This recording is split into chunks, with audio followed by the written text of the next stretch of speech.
This is MSR's Elixir 2 backpacking tent. As much or little as you want, and then you can roll it up and neatly stash it away. So now we're going to talk about closed cell foam mattresses.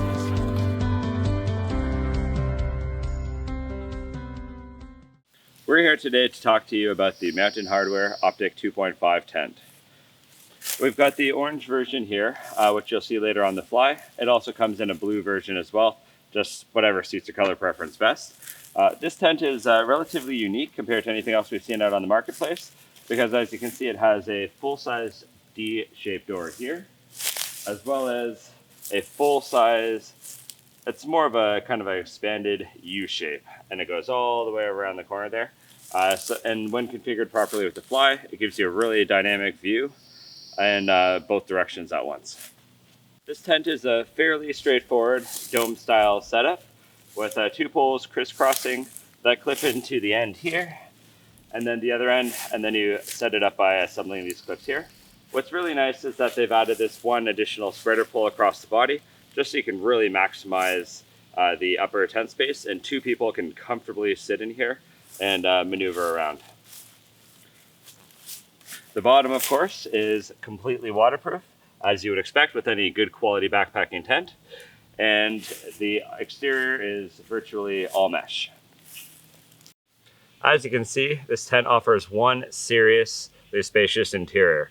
What the Optic 2.5 meant was that it could comfortably sleep two and either a half person or more preferably probably, you know, the family friend, Charlie or Bingo or whatever you might name your dog. One thing I really liked about this tent that I have to point out, having used it several times myself on different trips, is that there is a lot of awesome pocketing.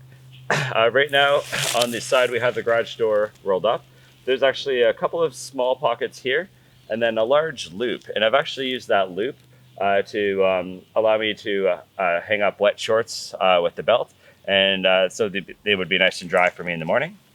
And there's also two large pockets here. These were great for putting in our sandals, because as you can see, it's a really airy tent, and they were nice and dry by the morning. And we have a stash pocket on either side at the back, as well as some space where you can tie some additional cargo netting or anything you might want. And on the side here, for when we show you the side configuration later on, it's a large garage door style opening.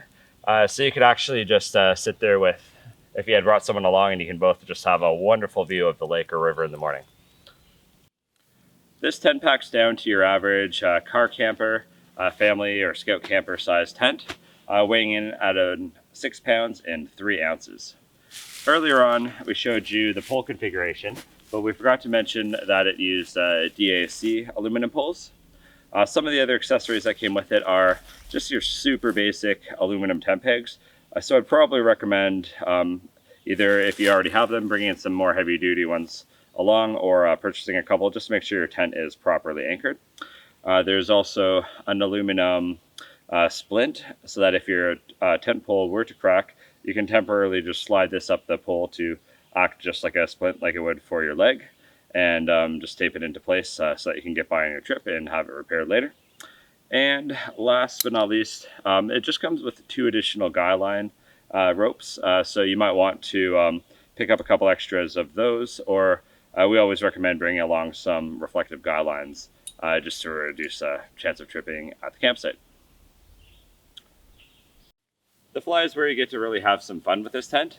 As we mentioned earlier in the video, there are a couple of different color options. The gray is always here, but for this video we've chosen the orange, which is great for safety purposes and things like that.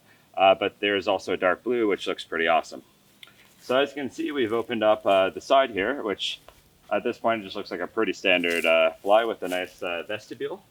However, if you walk on over here, you can also open up this side as well. But before I do, I'll just show you a couple of the different storm configurations and things here. So we have lots of reflective tie-down points. We have guy line points, pretty much more than I've seen on just about any tent.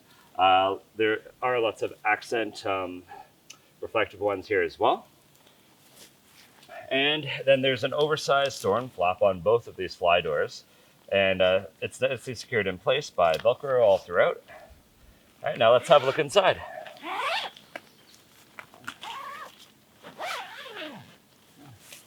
You can absolutely take the time to roll this back nicely, but for now I'll just kind of toss it over here.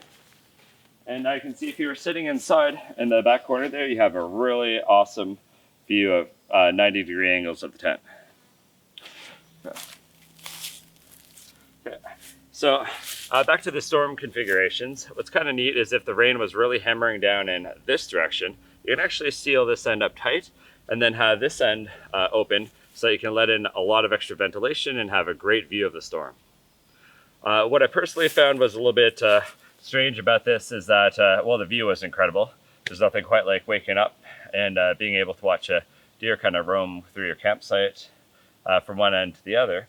But if your friend has to get up in the middle of the night, it is kind of awkward to wriggle through this door if you happen to be on the far side. So a lot of people prefer to just have a standard two-door configuration.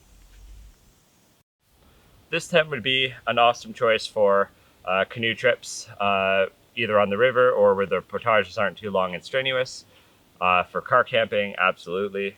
And, you know, maybe for shorter backpacking trips, but it definitely would not be a choice that we would recommend for like the portages, longer trips into the backcountry, or even just anything beyond a day of hiking that you wouldn't want to have to endure all that extra weight.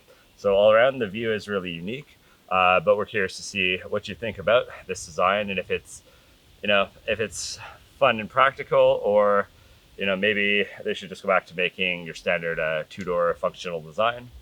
Let us know what you think.